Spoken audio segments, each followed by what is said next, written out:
Articulation. Articulation. We as humans are unique in the use of tongue, lips, and other movable parts of the speech mechanism. The first act of speech is breathing, in which you get air into a storage chamber. Second is phonation, the process by which you force air into vibration by the action of the vocal folds. Third, resonance, in which your mouth, nose, and throat cavities amplify the sound so you can hear it. And finally is articulation, in which you modify the sound by movement of the teeth, tongue, and lips into recognizable patterns. Why is articulation important?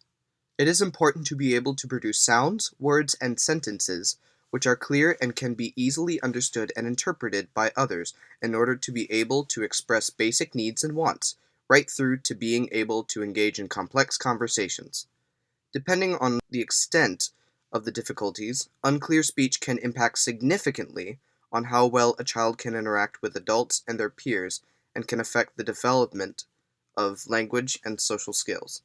A child who is having difficulties being understood can become frustrated and angry, which may lead to behavioral issues. Articulation is also important in literacy skills such as reading and spelling out of words, or singing. The sounds of different phonemes adds to a complexity of color to the music, and the articulation of syllables gives rhythmic nuances at a small level. In short, articulating words and syllables gives the music an extra dimension, even when neglecting the poetry itself.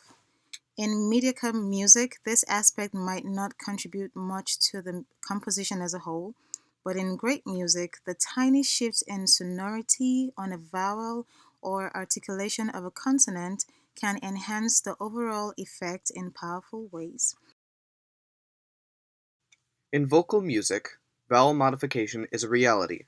When a singer attempts to sing high notes with an open or spread vowel sound, there's slight modification in order to accommodate the pitch. For example, a singer could articulate me in a song as may. Classical singers usually have a much rounder, darker sound and different diction in comparison to contemporary singers. In order words, different articulation styles contribute to expression.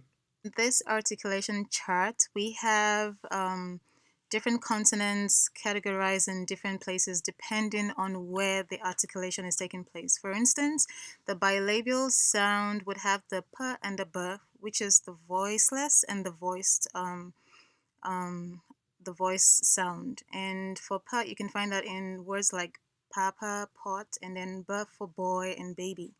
And then labiodental has to do with the sound, the articulation taking place with the teeth and the lips. So it's a combination of both, where you have the teeth and the lip meeting, and then you have words like f and v. So that's the voiceless is the f, which is a fricative, and then you have v.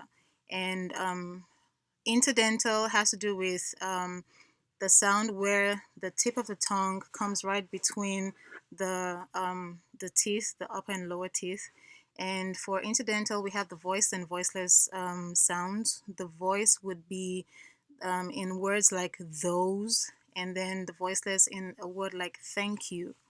Alveolar has to do with the tip of the tongue coming in contact with the upper teeth, behind the upper teeth. And so you have words like table, which is the voiceless t sound, and then you have d, which is the voice sound for dog and day.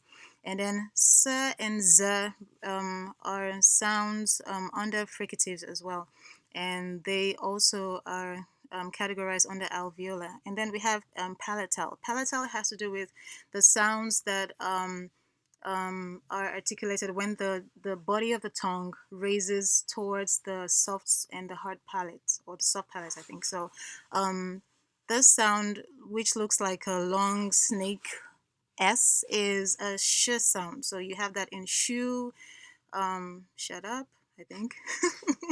And then you have the j sound, which looks like a number 3, but is like a Z in a different format. And for that, you have measure. And then we have ch sound and j. So the ch sound is a combination of t and s and then d and z.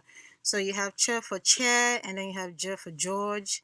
And vela sound has to do with the back of the tongue and the soft palate in the back. So you have words like k for kite and then g for goat.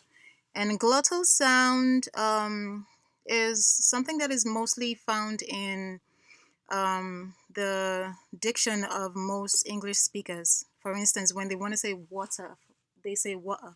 So that's a glottal sound where you make a stop in the back of the throat where you try to articulate the sound. So instead of pronouncing the T in water, or like Americans would say water, and that's like a roll. Americans use a roll, the British use a glottal stop, and that's the one that has the symbol like a signature, no, like a question mark, yeah.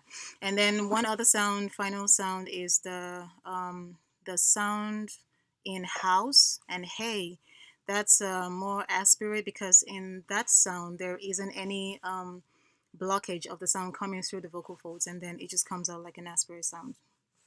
And then the rest of the sounds we have and the examples would be for Mary, nose, and then in the word sing, that's the sound for sing. It's a vela sound. And then we have the W sound as in way, wash, and then we have the E sound for university. And yeah, that's it.